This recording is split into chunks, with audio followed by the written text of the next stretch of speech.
another episode of Two Strike Noise, your top 100 baseball history podcasts everywhere across the internet. I'm not sure there's 100, but I'm sure we would make it if there were. My name is Jeff. I'm one half of the show. The other half of the show, as always, from our PNW studios is Mark A. Johnston. I might just call you MAJ since you're in our PNW studios. Mark, how you doing? I am doing unbelievably well for someone whose team is struggling right now. but everything revolves around that, But before we get into that, have you ever been called Madge? Yes, Major mostly. Oh, like I was thinking Madge, like the palm olive lady. Yeah, put your hands in the palm. God, that really dated ourselves right there. I called myself that. Madge Palmolive's great. I love, though, that I said Madge and you immediately, like, our minds met and you knew exactly where I was going. That is good stuff. Yeah, good old Madge. Madge. Well, yeah, your team was really, I mean, you swept the Mets, barely gave up a run, and then you go on the road to Detroit and can't do anything. Yeah, and we can give up a one-run lead pretty well. You know what? Yeah, well, you're still like 2 games out of the playoffs, but I'm sure. Yeah, I know. I'm not giving up or anything. It's just, it's baseball, man. Fed up with it. It's the beauty of baseball. We play every day. Your fortunes swing, ebb and flow, as opposed to football, where if you lose 2 games in a row, you're like, oh my God, our season's over. You're not making me feel any better. Well, I'm sorry. You're a Mariners fan. You should be used to. I just, it's one of those things in baseball. You're manic about your team. Well, I don't know if everyone is, but I bet a lot of our listeners are. I'll tell you. Well, you have removed yourself from the presence of your team. I tell you this. The A's have been playing the Mets, and I've got a specific story about this series. And it's been really hard, first of all, to watch. It wasn't hard to pick which broadcast to watch because a certain broadcaster was doing the A's game. So I got to just listen to my favorite booth do all 3 games. But I was watching it and I was absolutely like rooting for the A's in my heart. Yes. Like it was at the end of game 1, Austin Adams, who was released by the Mets during spring training, like at the end of spring training, came in and nailed down a save, and he did a little OMG celebration, which is the Mets home run celebration, of course, because he's got a little extra juice, team that released him, and that ruffled some feathers of the Mets. And I was 100% on the A's side of this. And then Francisco Lindor, who's probably my favorite player on the Mets, hit a home run, and he did a little OMG to the bullpen of the A's, and that kind of got my gander up. Like you can't take it out of me. I'm sorry. It's just no. It's there. It's permanent. There's nothing you can do. Well, I mean, if they ever play a game in Vegas, we'll see. If they ever play a game in Sacramento, we'll see. But let's get rid of the bad energy here. Let's talk about some other stuff. Let's get into our BP segment, hey? Yeah, let's do it. This is show number 260. That's a lot of shows. I'm not going to lie. 260. 260. Lord, if you'd have told me at the beginning, you're going to have to do 260 of these, I'd have been daunted. Not undaunted, just daunted. Daunted, very daunted. All right. Well, show number 260. Let's get into it here. First of all, Mark, scoreboard operators. Yes, the greatest people in the world. Yeah, the salt of the earth.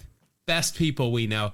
The one at Angel Stadium, the guy at I don't want to say guy, the girl at the man, the woman at Colorado seems to get a lot of the attention when it comes to scoreboard messages, especially for visiting team. I want to highlight the Angels.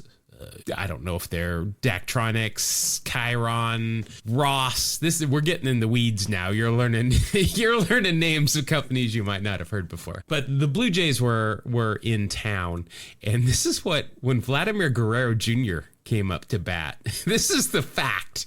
This is like a pineapple upside down cake, miscongeniality 2 type fact here for Vladimir Guerrero Jr. It says, cousin of former major leaguer Gabriel Guerrero and nephew of Wilton Guerrero. That's kind of rough, seeing as how Vlad Sr. was actually an Angel for quite some time. Yeah, that's wow. Okay. That's a bit of a slight. It's different. Yeah, but it's still funny. I see what they're doing there. I like that. Oh, no, I get it. I like it. I liked when Jonah Heim was there and they put up on the board, missed the opportunity to name his daughter Anna. Yes. That's a good one. That's good comedy right there. Well, I talked about the A's Mets, right? So this is a little something I also wanted to bring up. Remember when Grimace, I brought this up, Grimace threw out the first pitch of the Mets game and the team got hot back in the playoff race. Everybody was excited for baseball around City Field again.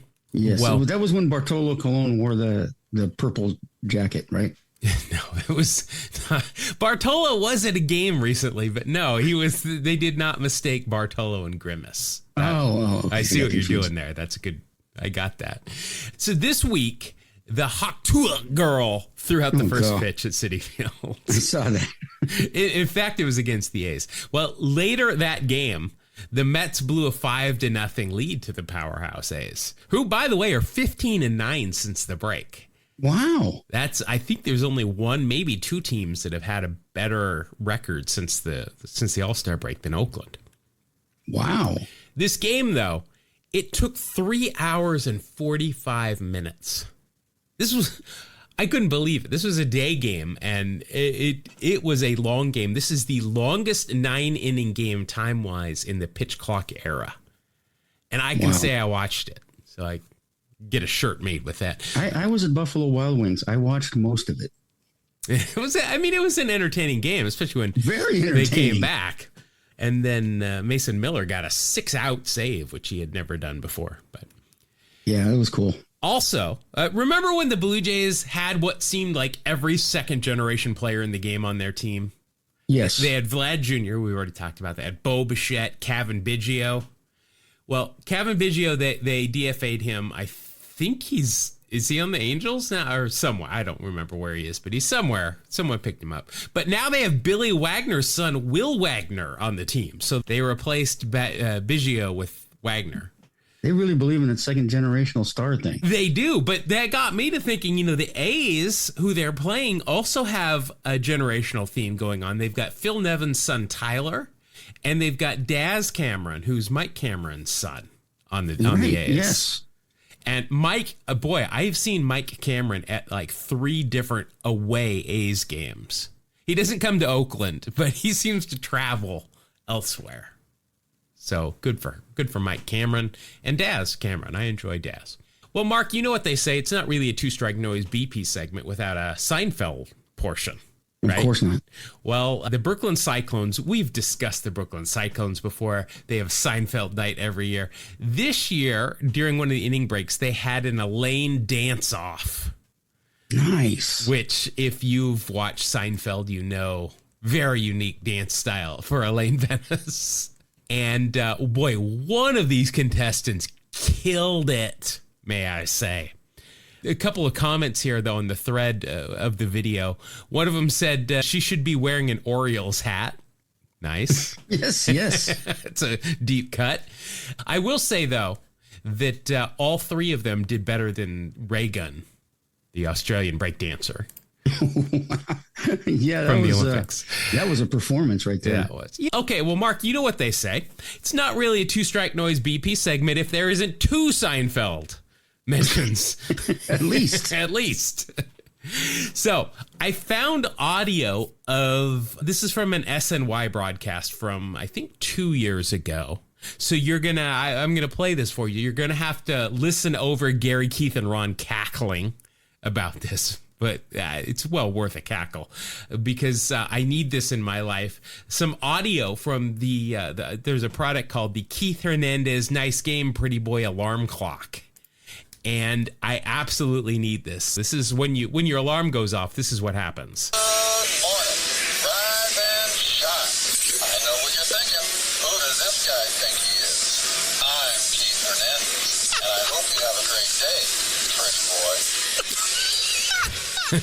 So I definitely need one of those to wake me up.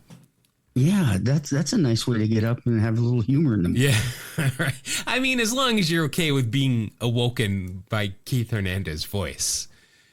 Yeah, I have interesting memories of Keith Hernandez. Yeah, you and I both. Well, he was in Seattle. I mean, did you see him when they were there? No, I did not see him. Did not eat behind him at any point, or run into him when you were somewhere else? No, did not. No. Not this time. All right. Well, maybe next time. Let's see here. Dodgers right fielder Mookie Betts is back. That's good. I mean, MVP type guy, except for his teammates. That doesn't play in the field is probably going to win it again and deserves to. But for a second straight year, when the Dodgers visited Milwaukee, Mookie Betts has declined to stay with the team because, like most major league teams, the Dodgers stay at the Pfister Hotel in Milwaukee, which is supposedly haunted. Yes. So he's staring. He rented an Airbnb. He doesn't like ghosts, I guess. Betts reported. I did read that. I was wondering why he didn't go with a Verbo. Well, he's got a sponsorship deal with Airbnb. Oh, that makes sense. Betts reportedly has stayed at the Pfister Hotel before and doesn't have any stories to tell. However, he says he can't get any sleep due to the noises he would hear, which I gotta assume those are ghosts, Mookie. Must be. So last season, Brent Rooker of the A's tweeted that, quote, "We're at the notoriously haunted Pfister Hotel in Milwaukee, but the only thing the ghosts are doing to me is randomly turning off and on or changing the channel on my TV, which all in all doesn't seem too bad and I'm okay with it. I'm more than happy to let them choose the channel as long as they're cool otherwise," end quote. That's going to freak me out if that would freak me out. TV's it turning. would depend on what the ghosts like to watch. Probably ghost hunters, I'm guessing. Oh, that probably might scare them off. They laugh. They're like, look at, they're faking this. We can do this. They're faking all this stuff. A couple of seasons ago, Cardinals pitcher Carlos Martinez claimed a ghost appeared in his room. He was so freaked out that other players had to come and sleep in his room with him for the rest of the series. As opposed to maybe, I don't know, changing rooms? I guess. Wow. Do you think they built a fort with sheets and sofa cushions, and whoever fell asleep first, they put their hand in water, in a bowl of water and stuff? I would hope somebody tried something I like would that. hope, and maybe wrote on people's foreheads or something like that. I don't know. Let's see. Mark, this is news that I'm not too excited about, but this apparently baseball fans like this. MLB has announced that next year they are going to play a game at a NASCAR racetrack. I think is it I don't even remember which one it is. It's one of the short track races, which is even weirder. So, Mark, I got to thinking, where could future one-off MLB games take place? Because we know that Rob Manfred listens to this podcast. So I think we should come up with some ideas that he can pitch and possibly schedule some games in the future. So I've got a couple here. Do you have some too? I do. I have some ideas that I batted around in my oddly bounced around in your brain. Yeah. Came up with some, and I think none of them are possible. So yeah, I've got some of those too. So what have you got? Well, my first thought was I'd like to see him play on a Pisapalo field. I'm not sure it's called Pisapalo, but yeah, that would be the Finnish baseball-esque game that we're gonna have some information on here shortly. That would be interesting since the bases are not in order as we know them, and the pitchers they throw the ball straight up in the air. It just would be very interesting. Yeah, remember when you were a kid, and I think they still have them, you would step on this pedal and it would toss a wiffle ball straight up. Why don't they just do that? Right. Yeah, no, that would save a player. Yeah, put them in the field somewhere. All right, I thought about this. What about an aircraft carrier? Yes, they do basketball games on aircraft carriers. I know this. I don't know much about basketball anymore, but I know since I've prepped for one, they hold basketball games on aircraft carriers now. Yes, I've seen that happen. Which I would think there has to be some sort of the boat has to pitch, even if just a little, right? It's not completely always level. Well, yeah, I don't know a lot about ships, but I'd bunt. Maybe. I would bunt and just hope that when it's rolling by the foul line, that maybe the ship tilts one way and keeps it fair. I would also bunt, but because I would be too scared to do anything else. Oh, so you want to put your face near the ball that's coming in. Okay. Oh, no. I wouldn't bunt well. Oh, okay. What else do you got? I came up with, how about Yellowstone? I have that. I have that down. I have Yellowstone and Death Valley. There you go. Oh, I didn't think of Death Valley. I don't think the ball would carry very well in Death Valley, though. One, because of the heat, and also isn't it like is the opposite of Coors Field? Very oppressive heat. Yeah, I'm not sure. Yeah. Well, what do you mean for like being low? Yeah, like altitude wise, it's below sea level, I think.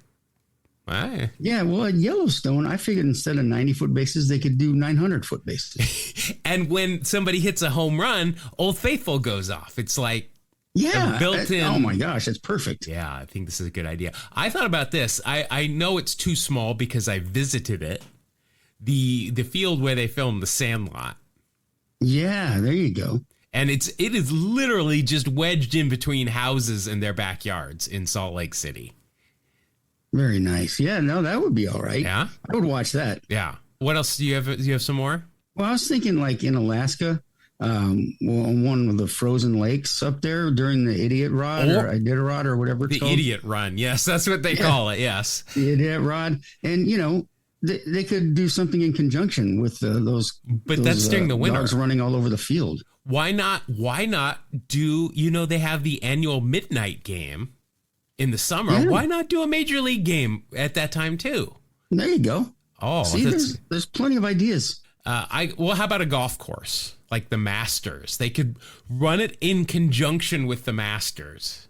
They could do that. You might get the greenskeepers a little upset. Well, listen, as well as I do that the field guys for baseball stadiums are just as bad. This is true. Like they will yell at you if they don't know who you are and you step 1 foot on the turf. They will let you have it.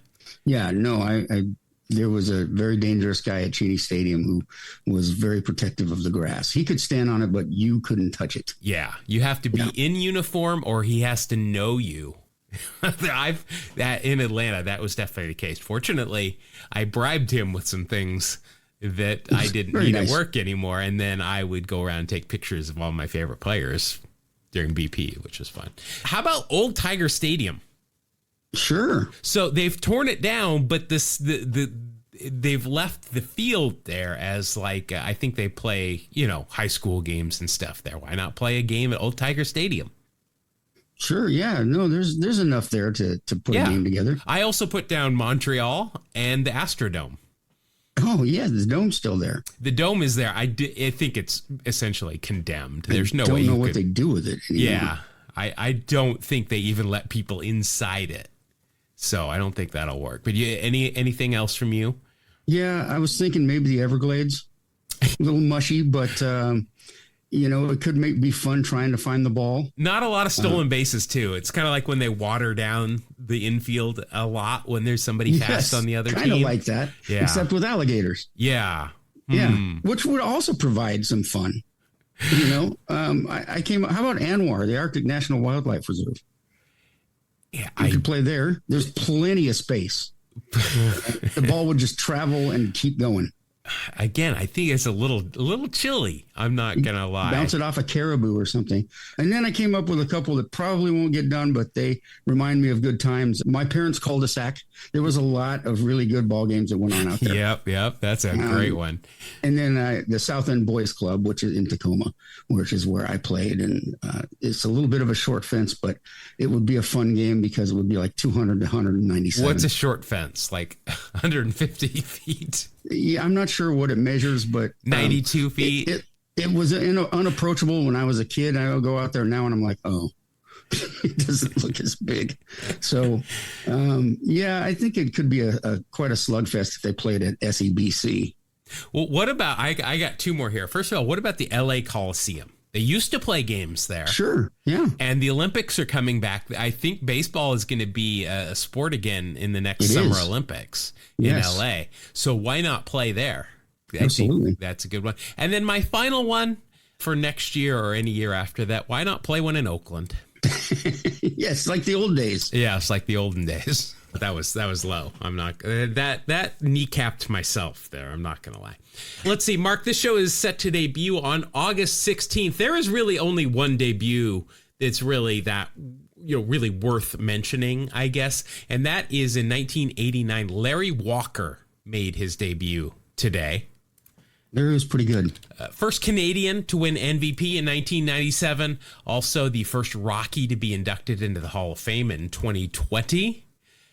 Booger, as he was known, was wearing a SpongeBob SquarePants full suit when he was informed that he was going into the Hall of Fame, which I have yet to find one of those on the rack. I think it was custom made, but probably need to get one of those. I also I couldn't find why he was called Booger. Is it like from Revenge of the Nerds or something?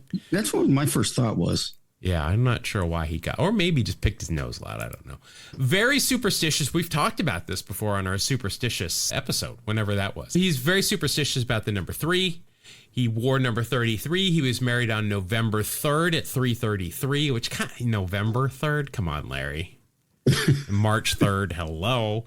He took 3 practice swings in the batter's box before each at-bat, and he became the 333rd player inducted into the Baseball Hall of Fame. Do you think? What are the odds of that? Yeah, I'm wondering if they kept him out. If they were going to vote him in, and he said, "I do not want to go in until I can be the 333rd inductee." Yeah, I'm sure he made a demand like that. Probably. Also bowled a perfect game in 2014. I think we've mentioned that. Which is a 300. That is, which if he could have bowled a 333 would have been. He would have if he more impressive. The rules wouldn't allow for it. Also making his debut in 2016, Mitch Haniger. Now, I just wanted to mention this for no other reason than bringing up the time. Haniger suffered a ruptured testicle, and the Mariners sent him on rehab to the Modesto Nuts. That had to be on purpose. The Mariners who have had ruptured testicles then trips to the World Series. Let's see. Today in baseball history, I did want to mention a couple of things. There's two important things. First of all, 1920 at the Polo Grounds. I mean, this is very famous. Cleveland shortstop Ray Chapman was beamed by a Carl Mays pitch. He didn't get out of the way. It was I didn't know this, that Carl Mays was a submarine pitcher, which also is very hard to pick up. And he would later die from a fractured skull from that, which, I mean, that's just kind of a famous thing. Sad story, yes. Also, in 1948, today, Babe Ruth passed away. And as we know, Lou Gehrig was not at his funeral because he'd already died. But Babe Ruth went to his funeral. Well, Babe Ruth wasn't even a sultan. I found that out. He was, get out. He wasn't a king either, was he? No, not king of clout. Colossus of clout. He may have been a Colossus. How big was Babe Ruth? Let's see. Let's see. According to Baseball Reference, 6'2", 215. That's not, I mean. Yeah, it's not a Colossus. Well, he was the king of Crash, but again, I don't think he was actually a king. Definitely not a sultan. I looked into it. Yeah. All right. Well. All right. That'll do it for BP. Let's let the grounds crew come out and do their thing. They're ready for the season to be over already. They're tired. It's hot. We're out of the playoff race. Grounds crew's just going through it at this point. But Mark, I mentioned we talked about superstitions in an earlier podcast, and you're not.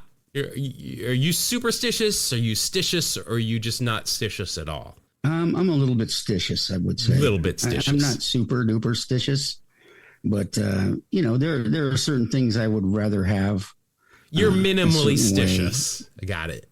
Minimally stitious. Let's normalize minimally stitious.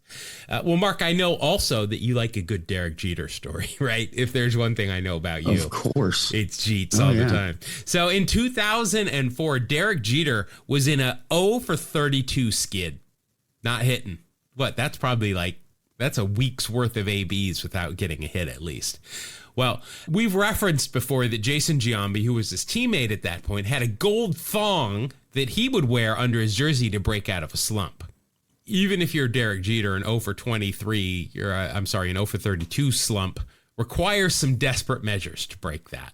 Sure. So Giambi kept offering this thong to Jeter, but Jeter refused because he's Derek Jeter. That would be beneath him. Well, yeah, using someone else's thong is kind of interesting. Well, he reached a breaking point and he took it. He accepted the gold thong. He wore it. He did wear it over his sliding pants, though. There was no direct thong to jump contact being made. First pitch he saw that day with this thing on, home run. End of slump, home run, gold thong, strikes again. Just imagine if he had worn it the way the good Lord had intended, No kidding. On the inside of the sliding pants. What would have happened? Right. Can you do more than a home run? I don't know. But he would have figured out a way. Now, my question, do you think Jeter gave Giambi one of his famous gift baskets as a thank you? Well, I mean, it seems appropriate. With the NDA included in the gift basket, I'm not sure that he did that. But since you like Jeter so much, Mark, here's another Jeter adjacent story. It also has to do with Aaron Judge, who is obviously doing big things. He is also the first captain of the Yankees since Jeter retired. He was named, I believe it was before the season this year, or maybe it was last year, I don't know, but he was named captain of the Yankees, like the only team that still even worries about who is the captain, but they're the Yankees. But did you know that Derek Jeter was never ejected during his Major League Baseball career? No, I didn't know that. Not once. He was the Mark Lemke of... Getting hit by pitches? Man, how does that happen? People just liked him too much, I guess. But, of course, Derek Jeter was a biracial angel, so how could he ever be ejected? Well, there is that. Yeah. Aaron Judge, though, earlier this season was ejected for the first time in his career. On May 4th, nonetheless, Star Wars Day. Wow. He was ejected. He is the first Yankees captain ejected, though, since Don Mattingly, May 13th, 1994. Wow. So May 13th and May 4th, it was almost 30 years exactly to the day between Yankee captains being ejected. But this Mattingly ejection was something. It was over a check swing and at bat. Mattingly ended up grounding out 1-4-3, so... Sounds like the pitcher nicked it, and then the second baseman got it. Tim McClellan, who was at third base, is the one that tossed Mattingly, who must have continued to jaw at him from the third base dugout, I assume. But that was a crazy game, as I mentioned. The Yankees ended up winning it 10-4. It went 12 innings. Weird. The Brewers scored 4 runs in the 8th and 9th inning. Then the Yankees scored 6 runs in the 12th. Which that's a lot of runs. That throws very cold water on the fire there. Well, so Terry Mulholland went 8 2/3 for the Yankees. That's pretty impressive. And then Bob Wickman got the win. He went 3 1/3 innings. Like, let me look at the previous game here. Like, did the Yankees blow their bullpen? No, Yankees didn't blow their bullpen up the day before. I was thinking that like maybe there was just nobody available, because why are you in a 12-inning game or only 2 guys going? But Bob Wickman, he is the shortened finger for the extra movement. He got the win there. Judge said it was the first time that he had been ejected from a game at any level of baseball, which is shocking. But Judge didn't get in umpire Ryan Blakely's face or anything. He just walked away and obviously had to mutter something under his breath that got him run. By the way, Ryan Blakely, the umpire, 100% the umpire who most resembles a thumb, if you look at a picture of him here. Yeah? Yeah. I believe you. Wait, now he's an umpire and he gave Judge the thumb, right? And there you go. I didn't give him the finger. Yeah, conspiracy theory unlocked. Umpires that resemble thumbs eject more players. That is a Saber report just waiting to be done.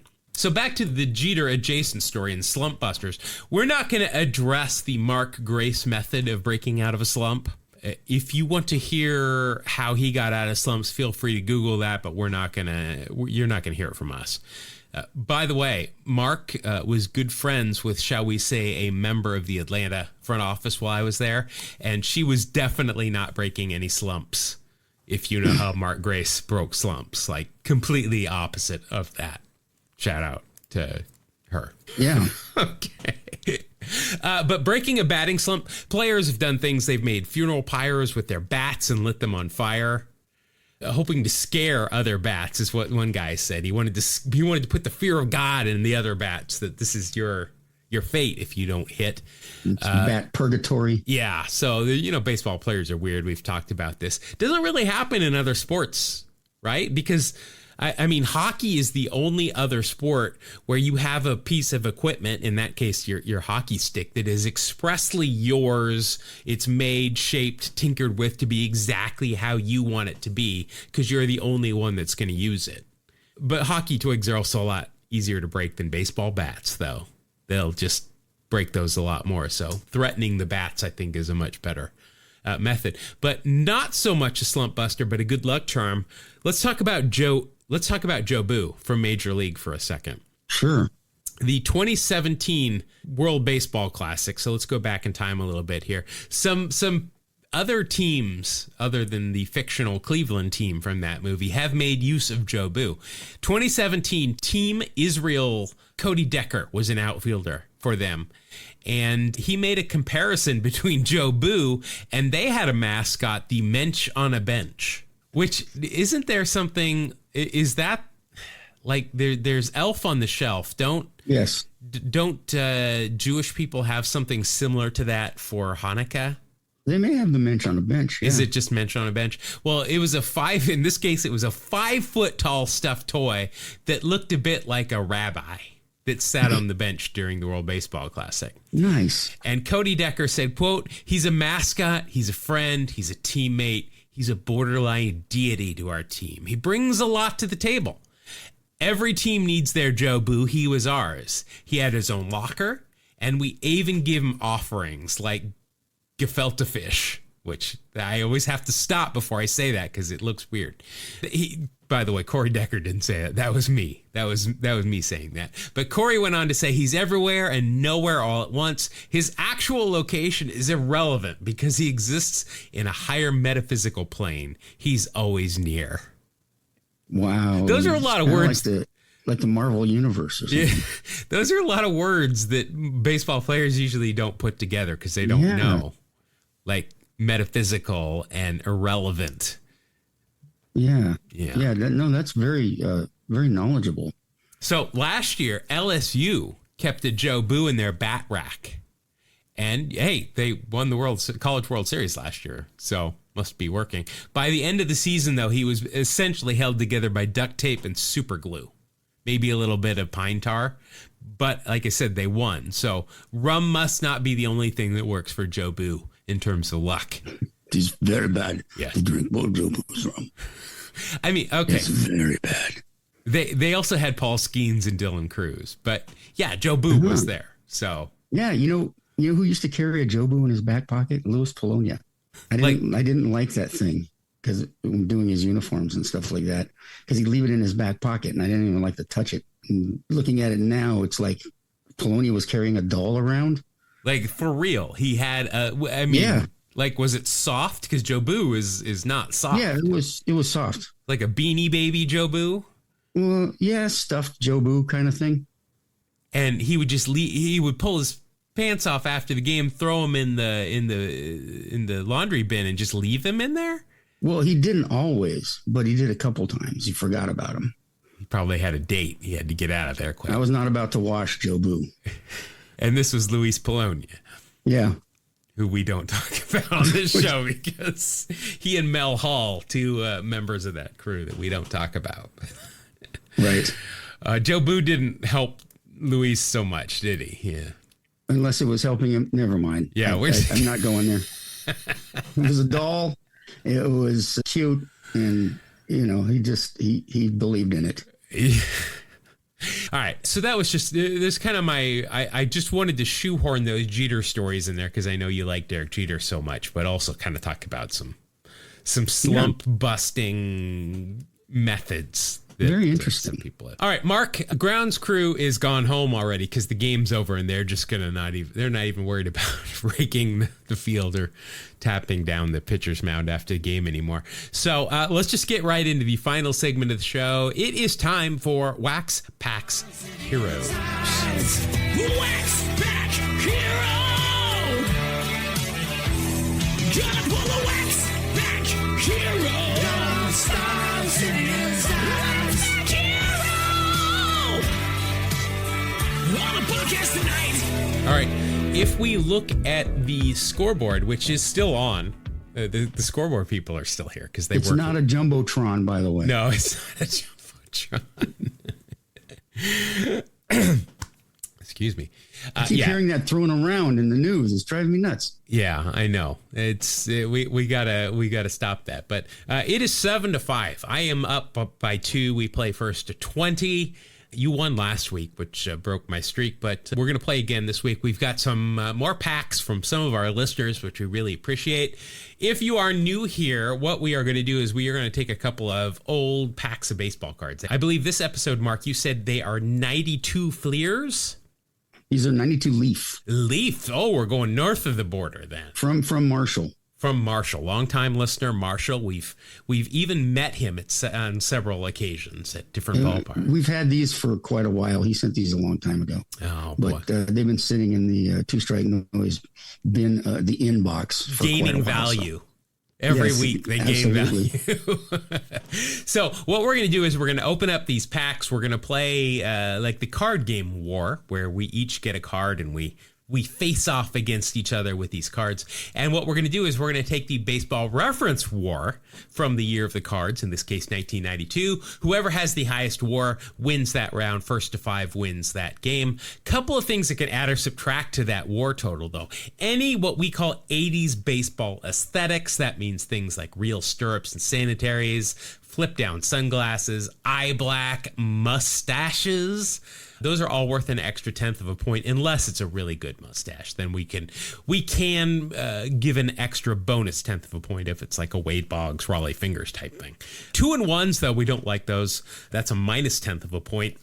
Any awards won that year, like Rookie of the Year, Cy Young, MVP, if they were an All-Star or won a Gold Glove, that is a 1/2 a point for each. If there's a Hall of Famer on the card, whether they're the focus or not, that's a whole extra point. Ricky Henderson or Nolan Ryan show up. It does not matter who pulls them. Ricky shows up, I win that round automatically. Nolan shows up, Mark, you win that round automatically. Pop culture references, if we can easily find them, they are a 1/2 a point if there's a good pop culture reference, unless they appeared on Seinfeld, Sabrina the Teenage Witch, or The Simpsons, in which case you get a whole point for each of those that you have been on. And if you appeared in the Mitchell Report or were suspended during your career for drugs, DV, anything like that, that is a minus a 1/2 a point. So, Mark, you have control of these cards. So yes. I am at your mercy here. You got to tell me what's going on. All right, here we got 2 of them stapled together. I'm tearing them apart now, and I got one envelope in my right and one in my left, and you pick. I'm going to go left, please. All right, so we're going to go open this up, set these to the left. All right. Well, Marshall always themes his too, so we could try and guess the theme as well. I guess we start off with you, the visiting team. All right. Your first player, Dave Gallagher, Mets outfielder. Okay, I remember Dave Gallagher. I remember from the White Sox more than anything. 9 years in the big leagues, White Sox for 3, Mets, Angels for 2, and then a bunch of other teams for 1 apiece. 1992, he was with the Mets, appeared 98 games, hit 240, 307 on base, 1 home run, 21 RBI, and an 82 OPS plus. And that will be a minus 0.1 for me right off the bat. That's a good start. Well, for you, yeah. Is there anything on that card that's going to help me out? Let me see here. I can't tell if those are 2-and-1s. They look like it, but I can't be sure, so can't go there. I can't tell if he's got 2 U flaps. No, there's nothing. No? Wait, no, mustache. A mustache. All right. So that'll take me back to even. First round draft pick by the A's. Third overall in 1990. He said nope. Or I'm sorry, 1980. He said nope. I don't blame him, really. I mean, the A's were really bad then. But then later in the secondary draft, the Cleveland team picked him with the 8th overall pick, and he signed. He was there. Let's see. I don't believe he's going to have a whole bunch of pop culture references here. He invented the stride tutor to help batters regulate their strides. I don't think that counts as pop culture, but it's interesting, sort of. Yeah. So, okay. Overall, that is a 0 for me. So, I don't know if that's good or bad. Let's see who you got. All right. For me, it is catcher for the Brewers, Andy Allenson. I remember Andy as well. Every picture I'm seeing here, he's got a good mustache on him. That doesn't bode well. He's got the mustache in this. Wait a minute. He's got eye black, and it's very vague, very faded, but it's a mustache. All right. So that's that's 2/10 of the point right there. So let's see. Overall, Andy Allenson, 8 years in the big leagues, 4 with Cleveland, and then the Angels, the Giants, the Tigers, and the Brewers. And in 1992 with Milwaukee, he appeared in 9 games. Woo. He hit .320 with a .346 on base. No home runs, no RBI, but 3 stolen bases for the catcher in 9 games. Jeez. A 101 OPS plus, and that is good for a WAR of -0.1, but you've got 0.2 of a point in pluses for the mustache and the eye black, which will give you a positive .10. Wow. Compared to my 0. So we got to see if maybe he was suspended at some point is my only hope. It's a high scoring round right there. Yeah. I mean, there's not even like a personal section here on his Wikipedia page. So did not hit a home run until his 1025th professional at bat in the Kingdome. Wow. I may have been there for that. You very well might have. That's what I was thinking. But yeah, I don't see anything else there, and I am afraid that you are going to win this round by 1. Winning big. 0.1 of a point. All right. You got a pretty good guy here. Second baseman for the Rangers, Julio Franco. Francisco Franco is still dead. Okay. That's a Saturday Night Live reference, sorry. I did not get that. That's embarrassing when I don't get that. But Julio Franco, 3-time All-Star, 5-time Silver Slugger, also won a batting title in 1991. I just missed it. Let's see. Also had 3 consecutive All-Star years up until 1992. So looks like he was injured. For Texas, he only appeared in 35 games this year, hit .234, .328 on base. 2 home runs, 8 RBI, 95 OPS plus, and that is good for a WAR of -0.3. Man, we got a barn burner going. He often had eye black and a mustache and a jerry curl. Any of those showing up? He's got the mustache. Can't really tell if it's a jerry curl. Yeah, it's a jerry curl for sure. All right. Now that I look at it. What about his helmet? He early on did not have ear flaps on his helmet. Yeah, I can only see half the helmet, and it does not have an ear flap. Oh, but I mean, you can't see his forward-facing ear. No, he's throwing the helmet, actually. Oh, is he being ejected by is he getting the thumb? It doesn't say. No. I can't. There's nothing other than him throwing the helmet with a jerry curl and a mustache. We should mention here, 23 years overall in Major League Baseball. I think he's still playing somewhere in like Bolivia. If you're like us, you believe that Mr. Franco is still playing ball. Yeah, he's kind of like JFK Jr. to us. We believe that he's still playing somewhere and will one day make a grand reappearance. 8 in Cleveland, 6 in Atlanta, 5 in Texas, 2 in in Queens for the Mets, and then Tampa, Philly, White Sox, and Milwaukee for a little bit each. Let's see here. International free agent, was traded. He helped Von Hayes get the 5-for-1 nickname because he was one of the 5 guys that was traded for, including Jay Baller. I mean, that's a decent claim to fame there. Let's see here. Is there anything pop culture wise that could help me? I'm at a minus 0.1. I don't recall anything pop culture about Julio. I mean, I can tell you he was on steroids, but I don't think he was ever mentioned. I don't see any mention of the Mitchell Report or anything. Was the 6th batter that Roger Clemens ever faced. Huh, interesting. Yeah, nothing else here that I see that's going to help me out. Let's see. Also, we mentioned all the Major League Baseball that he's played. He's played in the Mexican League. He has played in the United League.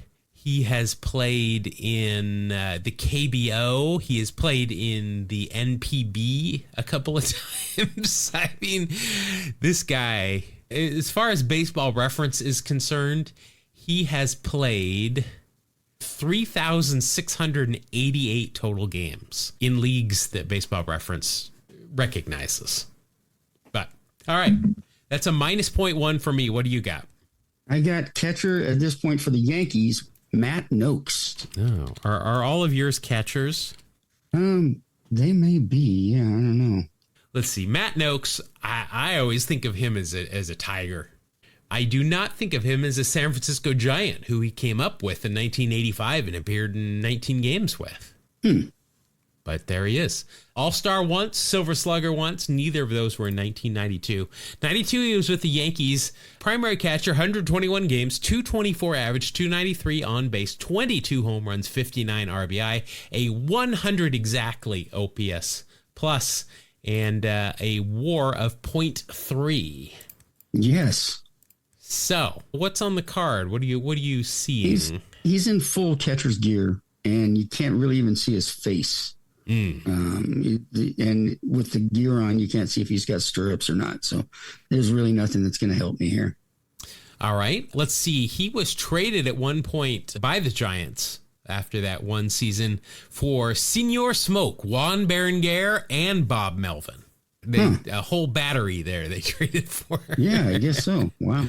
Matt Noakes forced to land a plane he was piloting on Interstate 15. I think we've talked about this because, and then 16 years later, the man that he sold that plane to also crash landed on the same highway. And that one killed a passenger in a vehicle and injured 5 others. Wow. That plane was cursed. That plane wanted to be one with that highway. That's frightening. But also caught Jim Abbott's no-hitter in 1993 with the Yankees. But nothing there is gonna hurt you, so that round goes to you. You're up 2-0. 2-0. All right. Round 3. Okay. Second baseman for the Expos. Stole a few bases. I'm sure you can name him. Mr. Delano DeShields. Delano Delano's going to have real stirrups. Pulled up pretty high, I'm guessing, too. Yes. Also, son in the ballgame, Delano DeShields Jr., who, let's see, last time he was in the big leagues was 2021. It looks like he was in independent ball, or he is in independent ball this year, playing for the Charleston Dirty Birds. Played in Mexico last couple of years. Delano DeShields, overall 13 years in the big leagues, Montreal for 4, LA, I got to preface that, I guess the Dodgers, Baltimore for 3, Cubs and Cardinals for 2. In 1992 with Montreal, in 135 games, received MVP votes, so that's good. Let's see, hit 292, 359 on base, 7 home runs, 56 RBI, 46 stolen bases, and a 115 OPS plus. And that will be good for a WAR of 3.2. I like it. Uh-oh. Very interesting. His second year in the big leagues in 1991 led the league in strikeouts with 151. Wow. He only, minus that one season, there were only 2 other seasons where he struck out more than 100 times. So really cut down on his swings and misses there. Boy, I guess. For the rest of his career. So he identified something he needed to fix and he fixed it. So good for him. That's interesting. His very first major league game, he got 4 hits. Nice. Not a bad start. Let's see. Traded by the Expos to the Dodgers for Pedro Martinez. And that is the Pedro Martinez. Yeah. First round draft pick, 12th overall in the 87 draft by Les Expos. Was there anything on the card besides stirrups that might help me out? No, it's kind of it's an action shot, and he's actually in midair, so I don't know what he's doing. But he's just jumping for the heck of it. Floating or something, and you can't really see his face or anything, so. All right, let's see here. Not much going on here. I mentioned his son, Delano Jr., daughter, Diamond, player for the Chicago Sky. I don't know if that is still the case of the WNBA.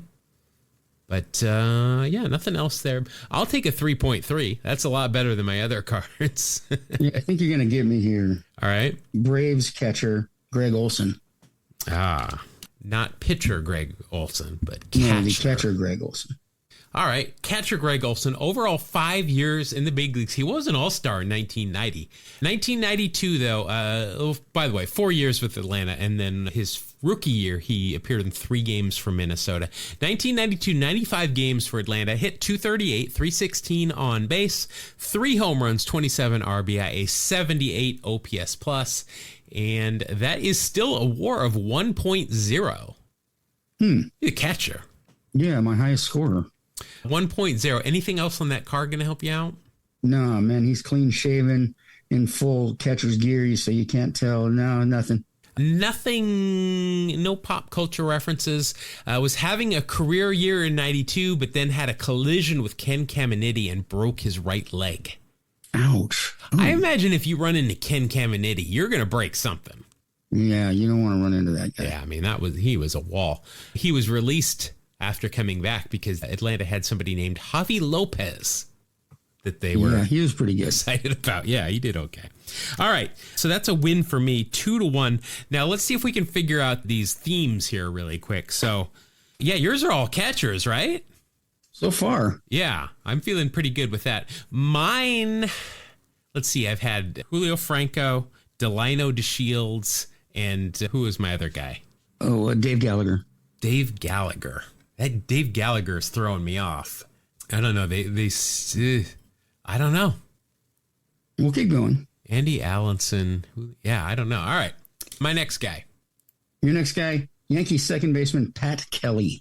That didn't help me.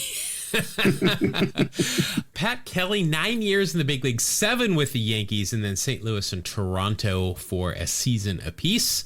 1992 was his first his second year in the big leagues. 106 games, 226 average, 301 on base, 7 home runs, 27 RBI, 8 stolen bases, 5 caught stealing, a 90 OPS plus, and that will be good for a WAR of 0.6. There's some good defense, it sounds like. Yeah, he only played second base here this season. In fact, he only played second base most of his career. Not a lot transaction-wise going on there. Anything on the card going to help me? No, here's the deal. He's got stirrups, but I can't tell if they're real or fake. He's floating up in the air just like Delano was. Oh, so they're all magic. What's Julio doing in his pick? I mean, are they are these action shots? Is that the... I think you got it. I think these are all action shots. Oh, look at that. I can't even see the cards, and I'm good at this. Very impressive. I think I'm a good describer. Yeah, that must be it. It's you. It's got to be. Let's see here. Oh, now, I'm not sure why it mentions this in his Wikipedia, but they went out of their way to give a whole sentence to Kelly batted and threw right-handed.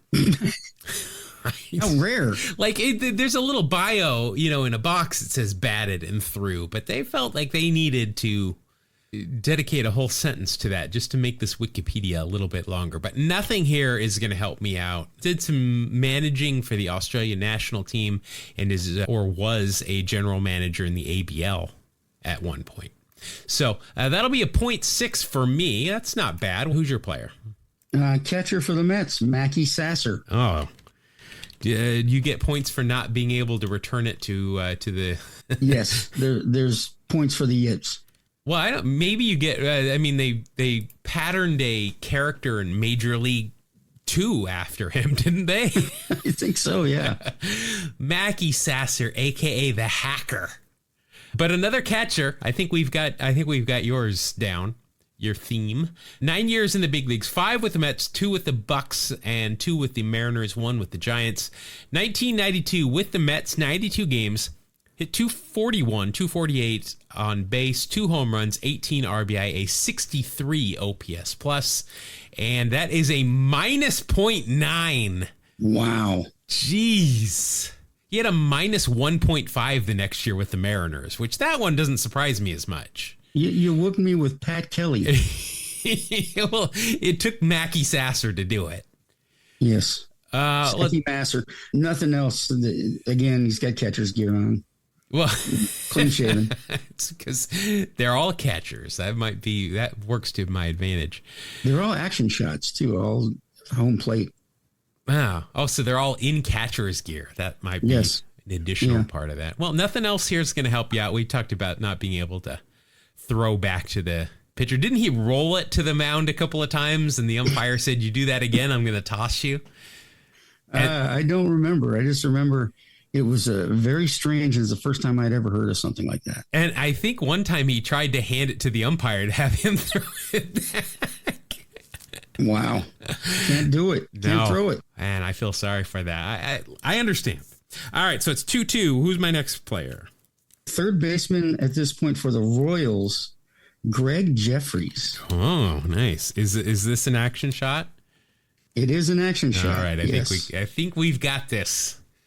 Let's see. Greg Jefferies, overall 14 years in the big leagues. 5 with the Mets, 4 with the Phillies, Tigers, Cardinals, Royals, and Angels at some point during his career. 1992 was his 1 year with the Royals. 152 games, 285 average, 329 on base, 10 home runs, 75 RBI, 103 OPS plus, and that will equal a WAR of 2.2.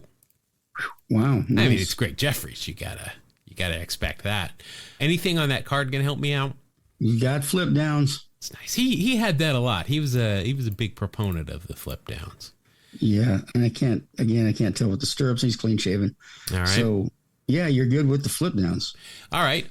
Drafted first round, 20th overall in 85 by the Mets. He was traded by the Mets with Kevin McReynolds and Keith Miller to the Royals for Bill Pecota and Brett Saberhagen, which I'm sure the Ford dealerships in Kansas City at that point were distraught that their spokesperson had been traded.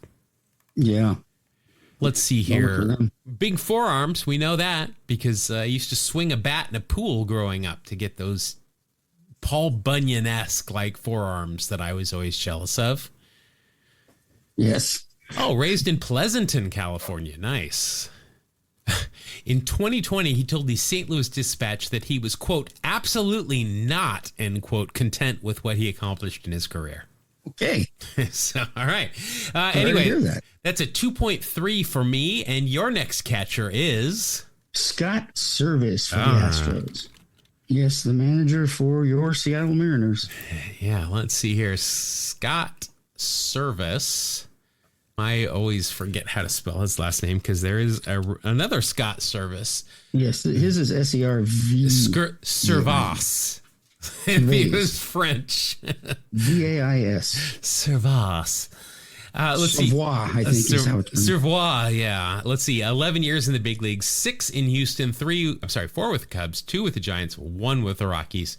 1992 with Houston in 77 games, hit 239, 294 on base, no home runs, 15 RBI, 68 OPS plus, and that is a WAR of minus 0.1.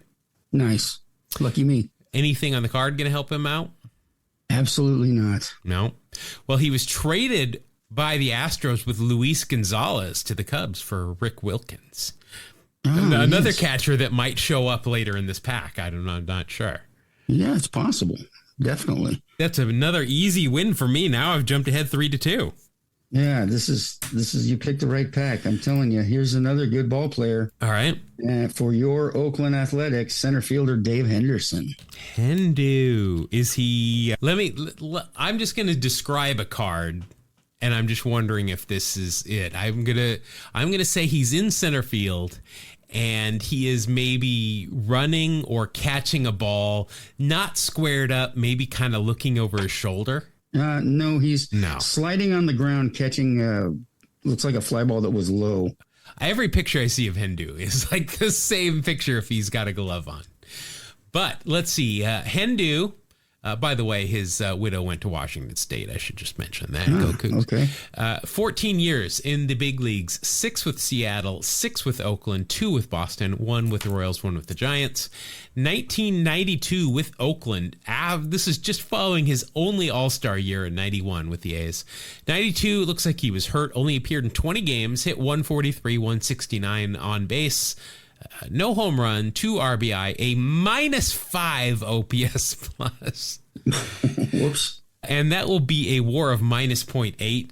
I'm going to guess that he's got a mustache, and if this is a day game, he's going to have flip downs, but he's going to have 2-1s on.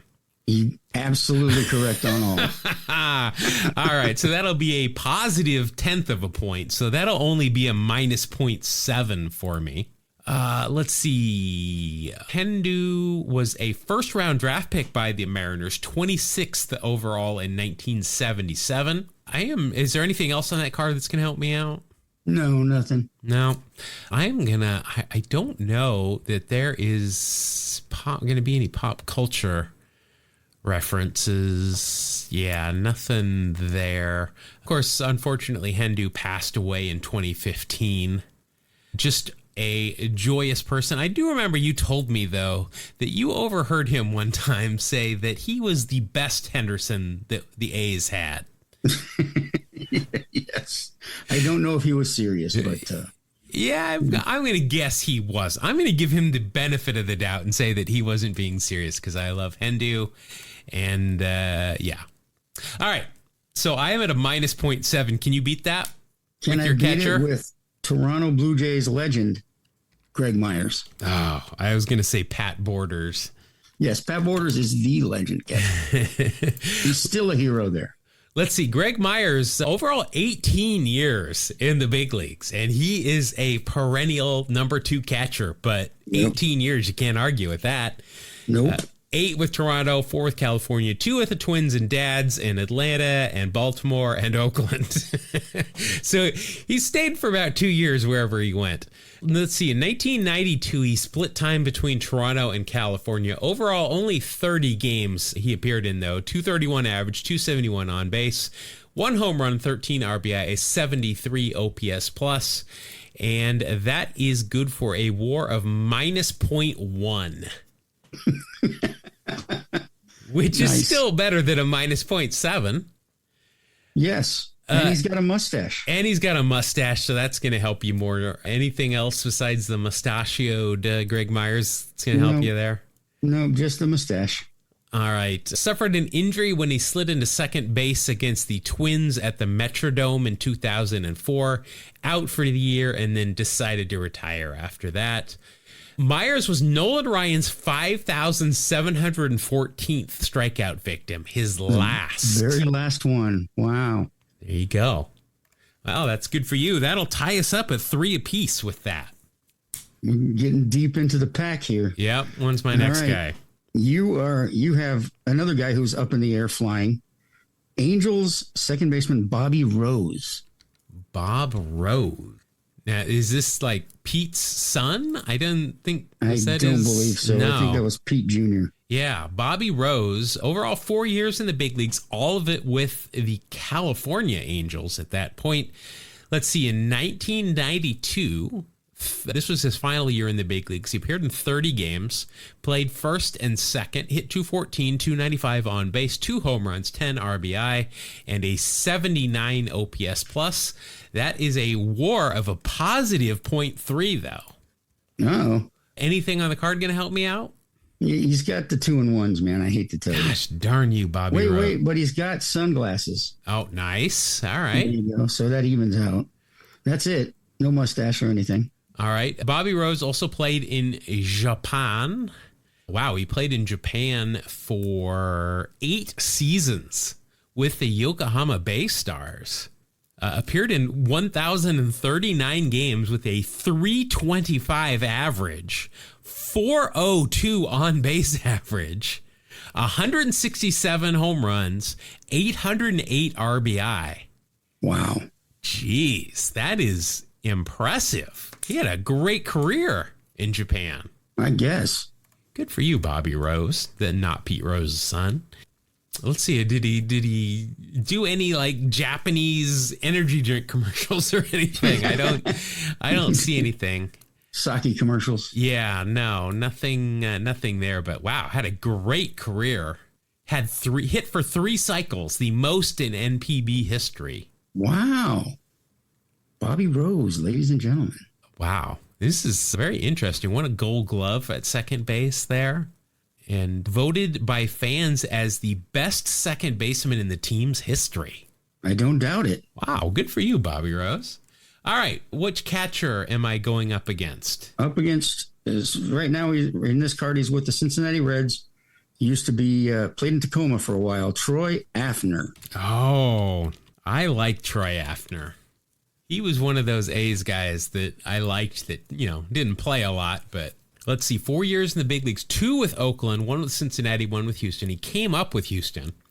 1992 was his final year in the big leagues, appeared in 16 games, hit 176, 282 on base, no home runs, 4 RBI, a 69, nice, OPS plus, and a .2 WAR.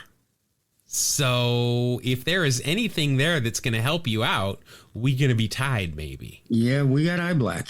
All right, that ties us up. Anything else there? Because I don't think he's made pop culture, and I don't think he has been on any TV shows or in the Mitchell Report.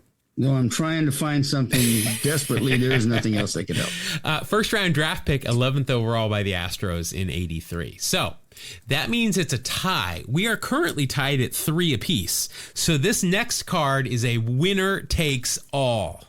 Yeah. This could be a tough one. All right. Who's my action guy? You got a pretty good pick here. Okay. The only player I know of whose last name starts with HR. Kent Hrbek, first baseman, Minnesota Twins. Now, he is our mortal enemy as well because he led the charge against Real Stirrups. Well, he is a mortal enemy. Yes, he is, which means he's probably wearing 2-in-1s in this picture. Well, lucky you can't see his legs. Good. Cut him off. 14 years, and every single one of those games was with the Minnesota Twins.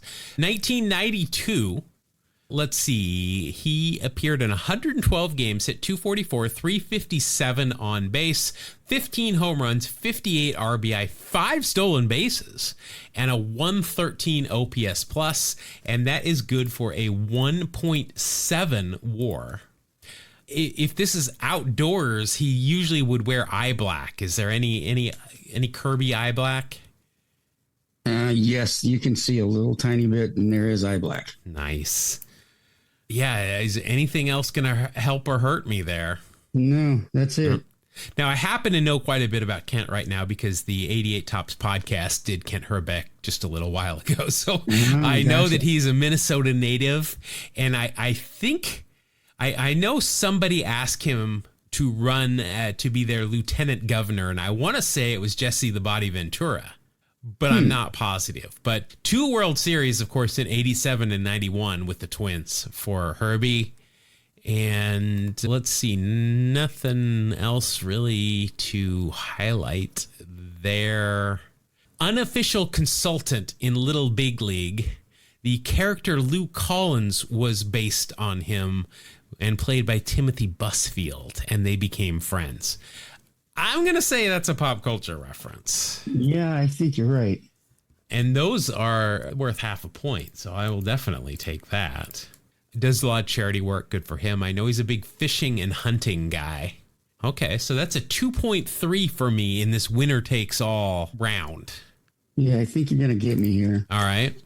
I've got a guy that I'm really a big fan of, and one that you mentioned might be in the pack later. Catcher for the Cubs, Rick Wilkins. Well, he was traded for, was it Servais? I don't remember. Yeah, who was he? Yeah, he had something in there. He was traded for Yeah, for Scott Servais and Luis Gonzalez. Let's see. Overall, Rick Wilkins, 11 years in the big leagues, 5 with the Cubs, 2 with the Giants, 2 with the Mariners, 2 with the Astros, 1 for the Mets, Cardinals, Dodgers, and Padres. 1992, his second year in the big leagues with Chicago, 83 games, 270 average, 344 on base, 8 home runs, 22 RBI, and a 112 OPS plus. That is good for a 1.9 WAR. Which is very close to my 2.3 WAR. Anything on this card going to help you out, or is he covered with his catcher's gear? He's got the catcher's gear going on. No eye black, no flip downs. And there is nothing here that is really going to be pop culture wise.